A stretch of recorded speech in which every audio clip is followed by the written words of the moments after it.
Welcome to the Monday Morning Wake Up Call with your host, Kerry Ramage, managing broker at Remax and Heather Holiday, your social marketing nut.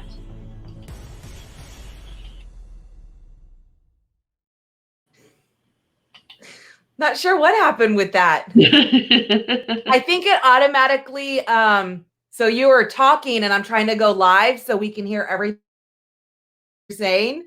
I went to go mute you and I think I unmuted you as the video went on. And you're muted again. Well, that's me. That's me muting it because I'm trying to bring my screen up so that I can watch the Facebook page while I'm talking to you so I can comment. So we were probably both muting ourselves at the same time. Well, and the thing is, when you put the video on, it automatically mutes us. So I went and I think I was trying to mute you because you were talking and I'm trying to go live and you can hear everything before the video goes on. But when I did that, it unmuted you.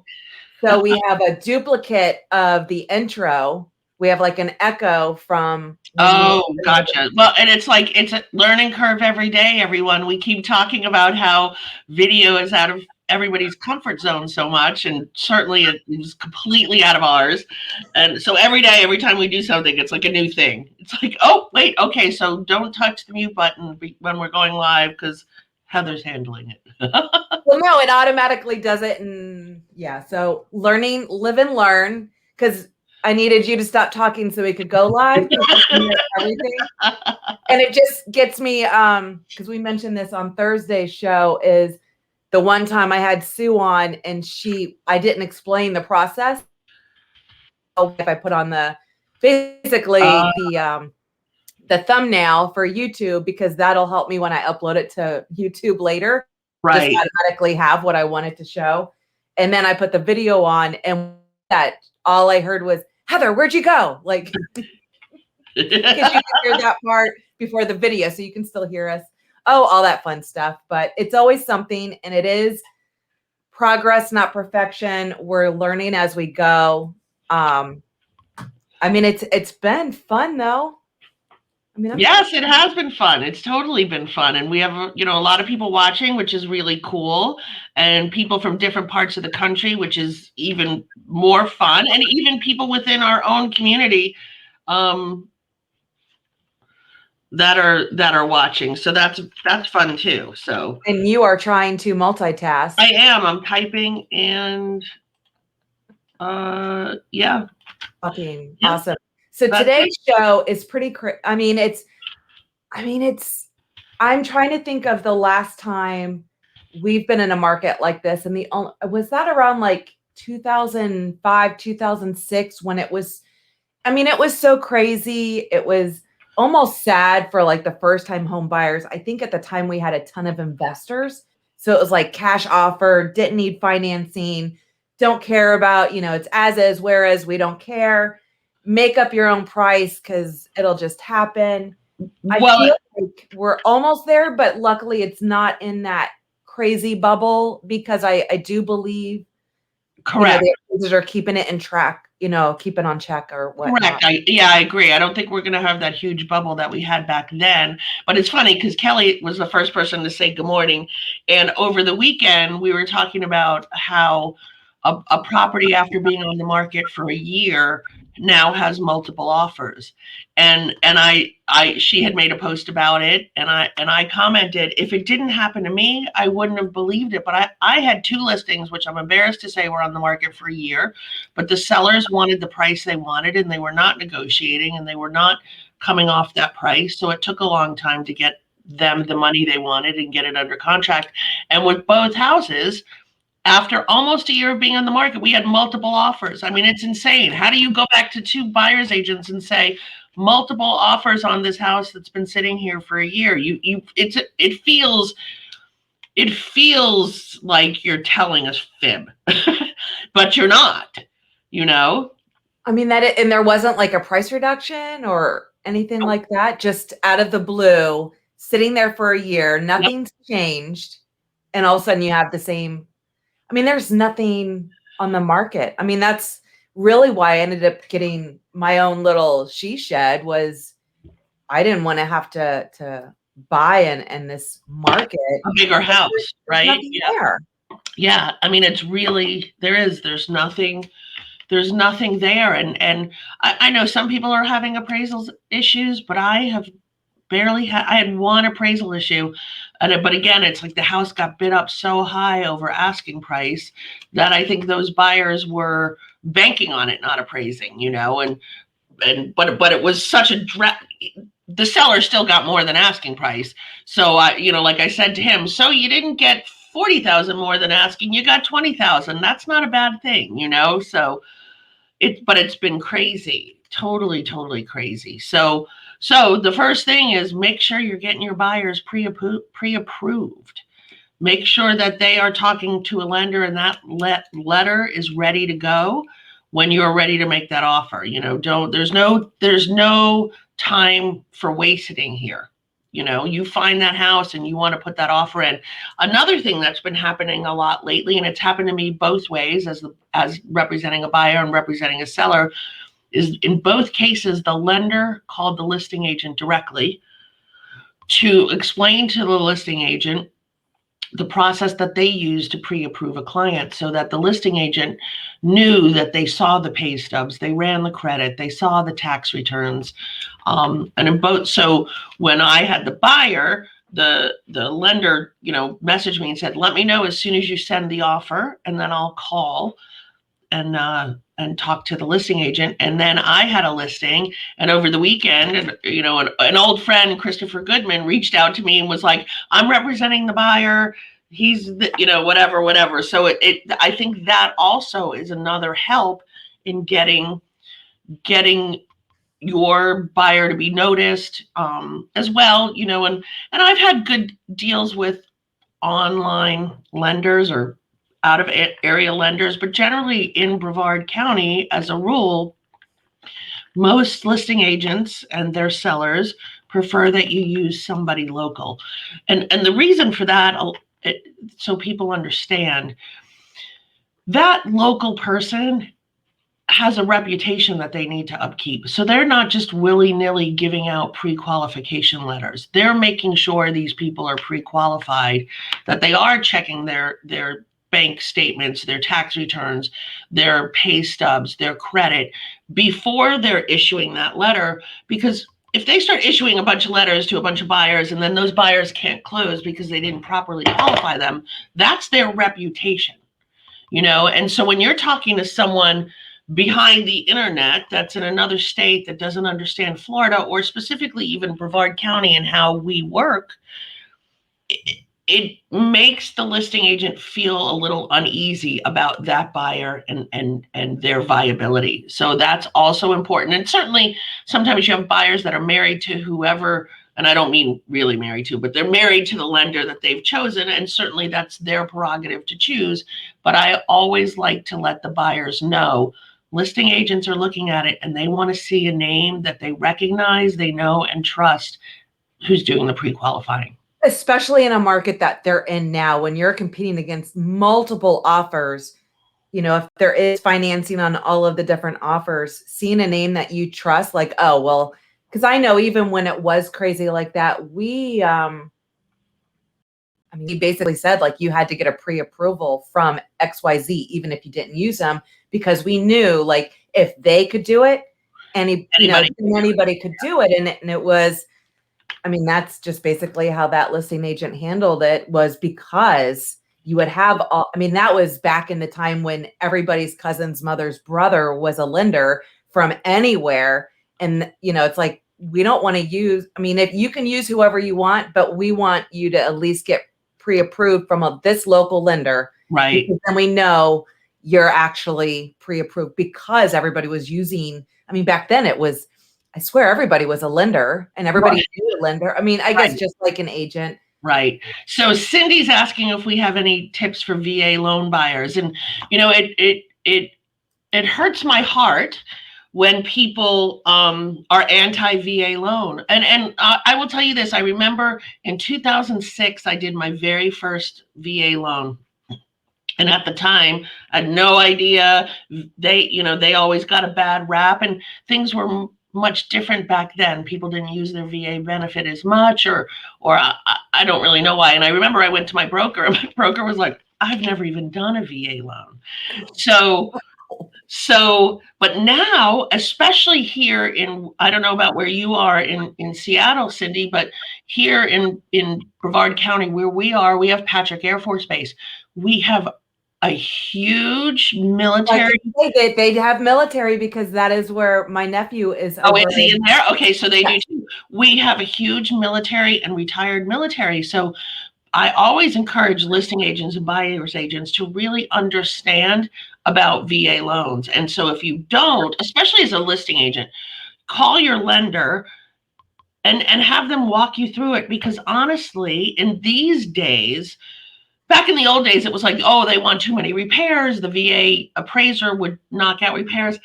It's much less stringent now. And those VA buyers, I mean, they are stringently pre-qualified. Their benefit is their benefit. I have never had a VA not go. And sometimes what's even more interesting is in the higher price ranges, people get nervous about it because it's a zero down payment, or it can be a zero down payment. Let me tell you, they're not doing zero down payment because they don't have the money. They're doing zero down payment because money is so cheap right now. People are getting 2.5%, 2.75% interest rates. Why would you take your money out of the bank and put it down when you don't have to? And especially if you're a retired officer who's now on to career number 2, so you have a double income, you are very well qualified for that loan. You're just not wanting to give your money up. I did one recently for a $500,000 house, and I was a little worried that the listing agent would, steer her sellers away from them. But no, I mean, it went seamless. The property appraised. There were no issues. So those are really, really strong buyers. So what I do a lot of times, if I have the buyer, is I call the agent when I give the offer. And again, it goes back to who's your lender. And then I think you have to appeal to the heartstrings of the person. This is somebody who gave service to our country, and they're using their benefit that a lot of times they don't get paid that much money. So the things that they get in benefits are things like VA loans. That's our way of paying them back. So, usually if you explain to the listing agent and they understand, I know in areas where there aren't that much military or retired military, it's a little more difficult, but it is really not a taboo loan like it may have been 20 years ago. I mean, these people are qualified. They have the money. They're just trying to keep their money in their pocket because interest rates are low. It's so low. It's like free money. Why would you not take that money you would use for a down payment and just put it and invest it in the stock market somewhere, So hopefully that helps. Inspections. Here's another thing that I always do when I know it's going to be a multiple offer situation. I may not have even written the offer yet. Usually I haven't. I present my buyers with a list of choices for home inspectors. And many times I'll say, do you want me to call and schedule on behalf of you? And then I'll call all 3. I'll get the prices. But I will ask, what's your soonest inspection? And when they reply, and if it's a good time frame, I'll say, hold it for me. And then I can really tighten up the inspection period on the offer. Because now say we're writing the offer, today's Monday, and I can get an inspection for Thursday or Friday. I'll have them hold it, and then we'll only do a 7-day inspection period. And when I present the offer to the listing agent, I'll say, VA loan with such and such lender who in this area, that's all they do. They are known for their VA loans. We have the property inspection set up for Thursday at 10 a.m. with so-and-so tentatively already scheduled. So we have a tight inspection period. The inspection thing has worked a lot for me because it also shows the listing agent that I'm proactive. And I always like to say, I'm that person who wants to get it done. I'm not that person who wants to play around. My buyer wants the house. We're going to make sure we're ready to go. So there's that. The next would be submit a realistic offer. And I think in a multiple offer situation, most people are at or above list price, but sometimes they're not. I mean, I've had a listing. My husband like refused. He loves that negotiation game, and that is super frustrating because I'm trying to explain to him, and this was before it was even this crazy of a market, but it was crazy when we were buying here. Every single listing, I mean, it was multiple offers for every single house, and we were about to be homeless. And I'm like, we had to lose out on every house. And of course, I'm spending all this money to fly up because we have to actually physically look, because the freaking driveways are like insane and on mountains or whatever. And we have like, so you don't know what you're going to end up with. Yeah, for sure. I mean, the drones, whatever, like Google Map did not show how crazy, like, we'll never get, our camper down that crazy driveway or whatever. So we had to keep flying up to physically see these properties. And then he's making these ridiculous offers because he wants to play the game, because that's how he is when he buys a car. I'm like, no, I just go to CarMax. What is it? Okay, run my credit. I'll be there in an hour to pick it up. That's how I want to buy a car, not want to play this full back and forth. Right. He did. But finally we were about to be homeless. Like, okay, we close on our house in 20 days. Like, we're about to be homeless because we can't rent when we have 2 horses, and I'm not living in a little camper with 2 horses, 2 kids, and us. Like, it's not that big.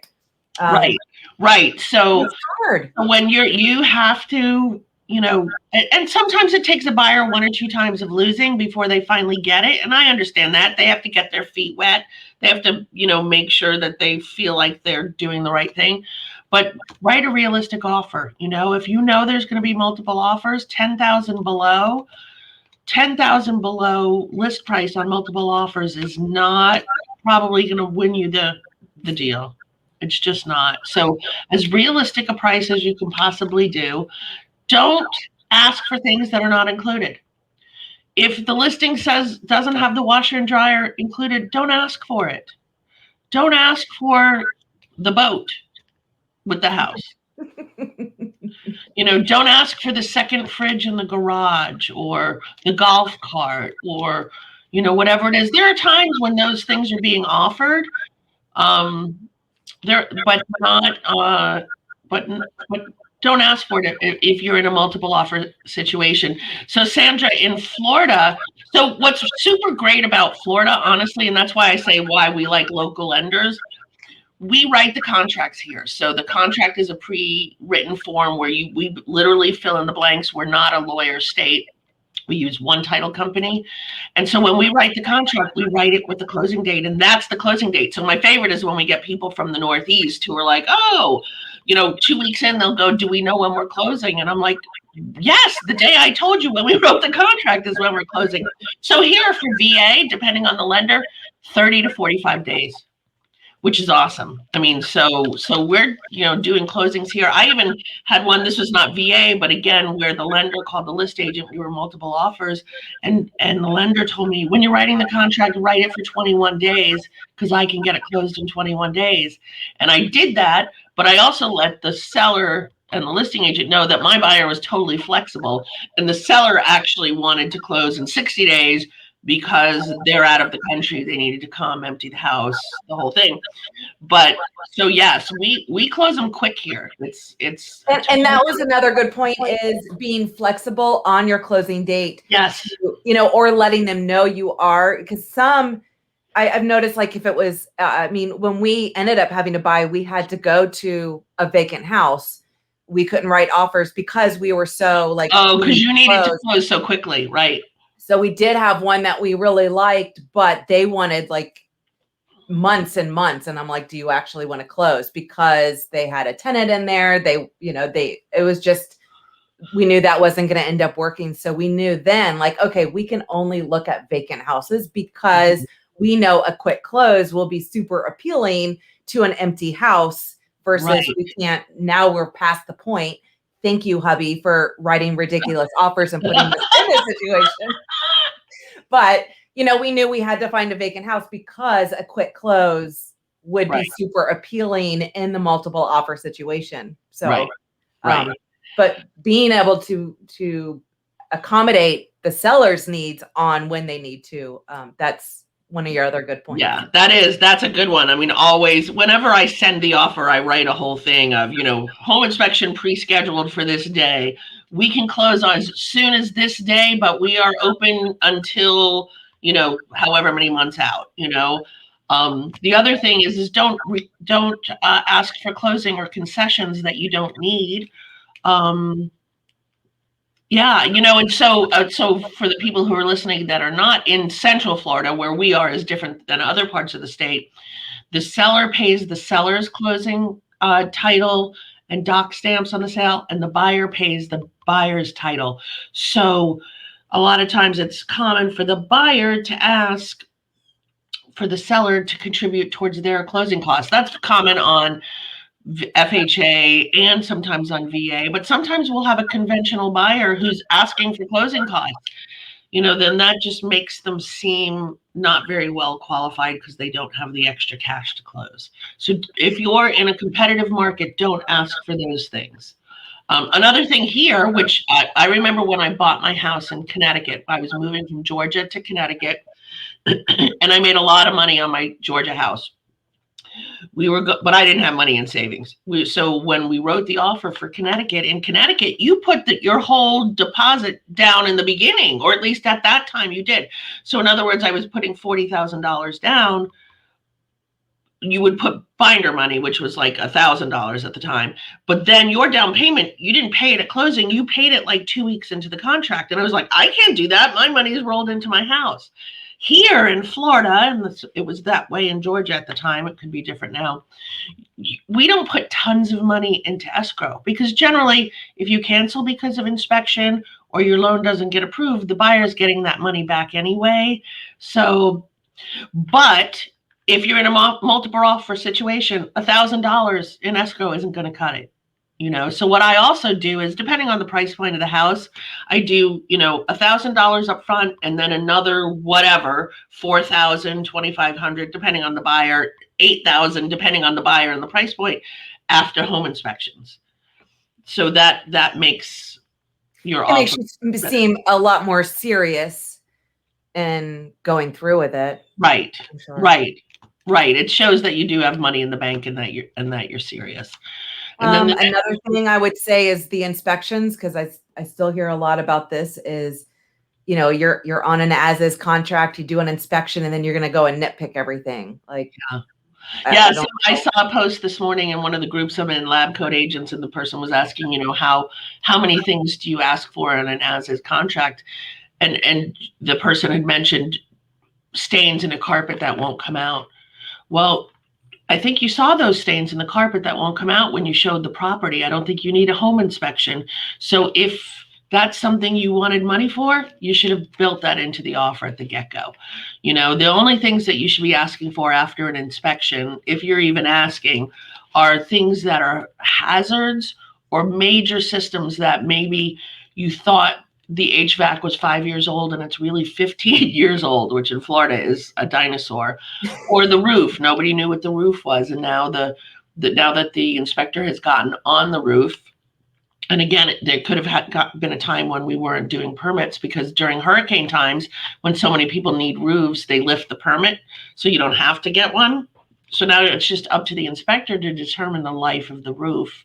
And because we've had some recent hurricanes, our insurance is through the roof, and pun intended, and they're not insuring a lot of times on homes with roofs that are 15 years old, even if it's a 40-year shingle. So those kinds of things, which you wouldn't have known when you first saw the property, are the things you ask for, or electrical issues or whatever. But again, if you love and want the house and it was a multiple offer situation, keep that stuff to a minimum, And I think it's good for the agents to kind of let them know, like up front, so they don't, because I think a lot of people, they're just in that old mindset of, well, we're just, even though it's an as is, they don't, we want this. And it's like, there's like 5 other people dying to get in here. You can't really play hardball like that because you'll lose in this market. Right. And I know recently I had one, and I can't remember what it was in the house, but it was something, Angela, where it was something I had even disclosed in the listing. I think it might have had to do with the well or the septic. I can't remember. And then after the inspections, the buyers are asking money off for it. It's like, that was in the listing. Like we compensated the price for that issue. Why are you asking me for it now? If we didn't tell you, that's one thing, but if you saw it or were told it, don't ask for it after the fact, But again, here's the thing. Is your buyer insisting? And so it's just really, really important to have some tough conversations with your buyers. I use the times when we're out at the different houses to have these conversations. Let's talk about what's going to happen when you are ready to make an offer and what's going on in the market today. And I have to tell you, most buyers do understand how competitive the market is because they're watching the houses online and how quickly they're going. So they know. I just recently put a house under contract with a buyer who we looked at one house and we're there and she's like, what should I do? And I was like, I never want to be that agent that's like, you have to buy it now, because I feel like I never want to feel like I'm pushing something into something. It's such a big decision and it's a lot of money for a lot of people. But she had been watching the market and she knew. And I just said to her, I would love it if we could look at more houses just so you could really have a more informed decision. But you and I have both been watching the market. We know that in the 2 weeks since we've been online looking, this is the only property that fits your criteria. So you probably don't want to lose it. And that was one of those multiple offer situations where the lender called the listing agent and, told her how great they were.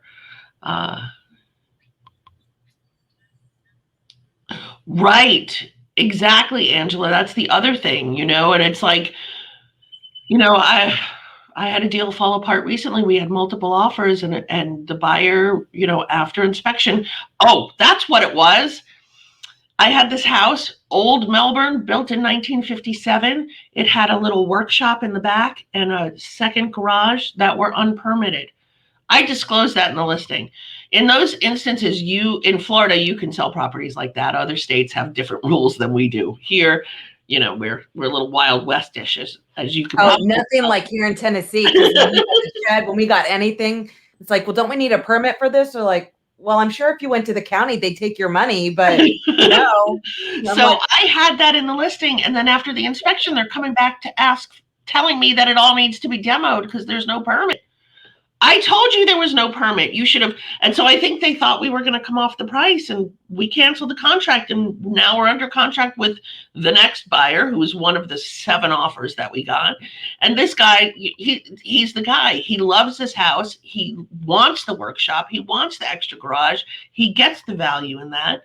And so, yeah, Angela, that's a crazy thing that's going on too. And so as the listing agent, you have to be ready in your mind. What are you going to expect from these people? And sometimes the highest amount of money is not your best buyer, because that might just be the buyer who's lost a few deals already. We've had a couple of instances, even with agents in our office, where, the buyer's going crazy. They have to have it. They have to have it. They have to have it. And then they wake up the next morning and they're like, oh, I changed my mind because I felt too rushed. And it's like, okay. Okay, on to the next. But so as the listing agent, the highest price, it may not be the right one. And even as the buyer's agent, if they're settling on a house, they're probably going to wake up the next day and find something wrong with that house in their brain, and they're going to change their mind. The whole buyer's remorse. Yeah. So we talked about closing date. Now we talked about how title fees are paid here. How about have the buyer offer to pay some of the seller's closing fees and still let the seller pick their own title company? Because our contract says if the buyer offers to pay seller's closing fees, they pick the title. But how about you offer to pay some of the seller's closing fees and you let them pick the title company? I haven't seen that done often. I read that in somebody else's blog and I was like, that's a good one, because that could be $2,000, $3,000 for the seller. That'll make it more appealing if they don't have to pay it. Here's the big chatter. Space Coast Association of Realtors, which is where we're members of, put out a piece. I last week. love that they did that, because it is, I mean, 10 years ago or back then, that you're about to talk about was the thing to do. Videos, letters, it Yep. was the thing to do. And never in a million years did I think of these letters. Right. So NAR put out a thing, and they are suggesting that you don't do what we call buyer love letters, where the buyer writes a letter to the seller explaining about them and their family or their pet family or whatever kind of family they have, to the seller and why they love the house. So NAR has suggested we don't do them. Space Coast Association didn't make any rule. They felt like it was up to each of the agents. But if you're doing a buyer love letter, or it's less if you're the buyer's agent and more if you're the listing agent, be careful about what is being shown to the sellers through these letters. You could have two exact same stories, but there's photographs included of the people. And what if the seller picks this person over this person because of something that's a protected class? And so you need to be careful about that. Now, having said that, my buyer on the deal I keep talking about, she asked me if she should write a letter, and I explained to her the reasons to and the reasons not to, and she still wanted to do it, so she did it, and I sent it to the listing agent. Now, whether or not the listing agent presented it to the seller, I don't know. But you don't want to get into a situation where the seller is choosing one offer over another, not because their letter was beautifully written and they love the home, but maybe because, I don't know. I can't, you guys get the protected class. I mean, yeah, protected class. There's a lot of, I mean, and I just never even thought about that before. Yeah. I mean, we were always advocating to do that because it gave kind of like an emotional touch and story. Because I mean, when you're selling your house, I mean, you are emotionally attached, and you almost want to sell it to somebody who's going to have that same love and passion for this home. It's just, the seller's just on to the next chapter in their book, and you want somebody who's going to enjoy and have that same kind of chapter for their life. And you just don't think of the consequences of that photo or video because of a protected class of being chosen because of that. So and I had recently, I had a listing that was the one that I said got bid up high, and then it didn't appraise, but it still appraised for more than list. And we had 2 buyer love letters, and both of them included photos, and I did not include the photos. And that was before all of this chatter. I did not include the photos with the letters because I just felt like it wasn't relevant. So it's a tough thing. I had a team of agents call me over the weekend asking me what I thought and should they do it. And I said, at the end of the day, it's whatever's going to win your buyer the deal. And if you think it's going to help win your buyer the deal, it's not really you who's making the decision. It's the other side of the deal that's making the decision. So they're the ones who may or may not be in violation of some fair housing, So as a buyer's agent, it's a hard call to make. I still have buyers doing it, and I'm still sending them in with offers at this point. But be careful, and I also say to my buyers, just be careful about what you're saying or what you're presenting. I mean, keep it how much you're going to love the home or whatever, and it, in this case, this was a single mom, and, I don't know, would the seller not want a single mom? And that's not a protected class, but would they say that? Familial status is, I mean, well, true. So it kind of is. I mean, I had one where the seller didn't sell to one of the buyers because the buyer had what you would refer to as a horse, but a very large dog. And the seller knew the next door neighbor wouldn't like the dog. And so he didn't choose that buyer because they were, the 2 deals were virtually similar. They were $1,000 apart. And this one had this big dog and this one did not. And he didn't pick the one with the dog because. And dogs are not a protected class, right? Not unless. I love big dogs. Not unless that they're what is that called? Like a seeing eye dog or a a dog for that. Right. Yeah. Oh, fun. Sandra looking to relocate to the area. I think it really just depends on Sandra, I have to she'll get bombarded. I know, right. I know. Yeah. Be careful. Everybody's going to start calling you. I think it really just depends. I mean, if you're just out there seeking information right now, I would say connect with an agent who can at least start sending you listings, things that you can look at. So that typically, I know even for me, it was a year and a half out before I'm just, on getting listings just to pique my curiosity to get to know the area itself. So right. I know even all of our online leads, they're two years out. 2 years out usually, yeah, in many cases. So yeah, I don't think it's too early. I would say if you come to town next week and you want to look at homes and you're not ready to buy for another year, I would say you shouldn't be doing that for a couple of reasons. One, because you're not going to buy any of these houses you're looking at.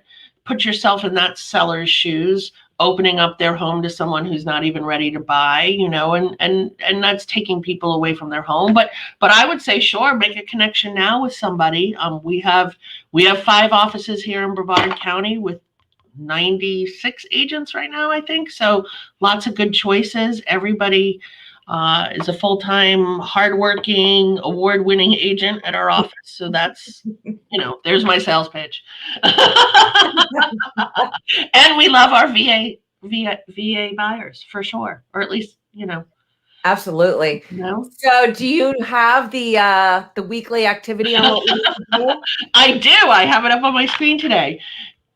I think about this all the time. Choose to engage in positive activities, inspiring books, and encouraging people. This week, but every week. And that sometimes it gets hard. Sometimes, I walked in this morning and ran into Mary in the kitchen and I'm like, hi, Mary. And Mary's like, how are you? And I'm like, oh, it's Monday. I need to stop doing that. I need to be like, it's Monday, but Monday starts at 6:30 at my house, and the dog had to go to the bathroom at 4:30. So that's when Monday started. And, but it's easy to be positive. You just have to be in the right mindset. So keep yourself positive and read inspiring books and encourage others.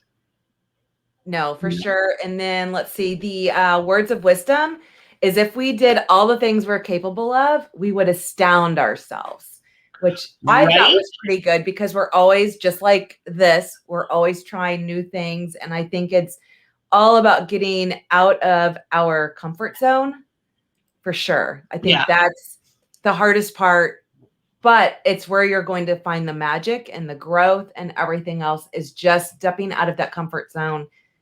Because the growth isn't, it's fun. We didn't know where it would go. We just kind of played with the idea. It's something we wanted to do. Will it work? We have no idea, but we're going to at least try finally. And we're having fun with it. Now we're on all of the different places for podcasting. I know.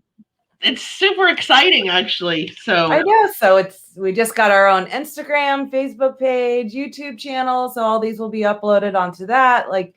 It's kind of crazy and scary. And when people give reviews that we have no idea who they are, that's nerve-wracking, scary, and exciting. If there's even a word for all of that. Right.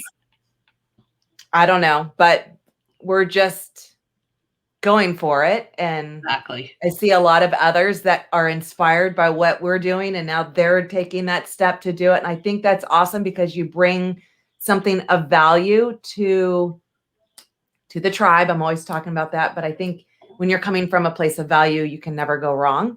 Right. And that's why we're doing this, and it's kind of fun. So I'm excited. Yeah. Yeah. And here's the one comment about the Monday morning chaos. I always am like, oh shoot, I have to do my hair and put on makeup because it's Monday morning, and a lot of times on Monday morning, I'm like, oh, I don't want to do all that. I just want to go to work and hit the ground running. And then I'm like, wait, we're going to be doing video, hair and makeup anyway. See, I'm always at least professional from the waist up because I'm probably on Zoom all day long. So always I think there's only maybe one day out of the whole week where I don't have to do the whole makeup. And if I have to jump on a Zoom, I just put on my glasses so it kind of hides. And on Zoom, they have like the beautify. Right. If I could only figure out how to make me a cat, we'd be good to go. I was on a Zoom with Connie Trincali last week, and she's like, wow, you look so good. Do you have some sort of filter on? Like, oh, well, thanks, Connie. But yes, I do. And then I taught her how to put the Zoom filter on so that, it's smooth. I wish StreamYard would have that filter. That would be super awesome. That's awesome. All right. Well, till next week, wake up, kick ass, and repeat. And we have some great stuff coming down the pipeline for our shows. Make sure to subscribe and like all that fun stuff. So see you guys next week. Everyone.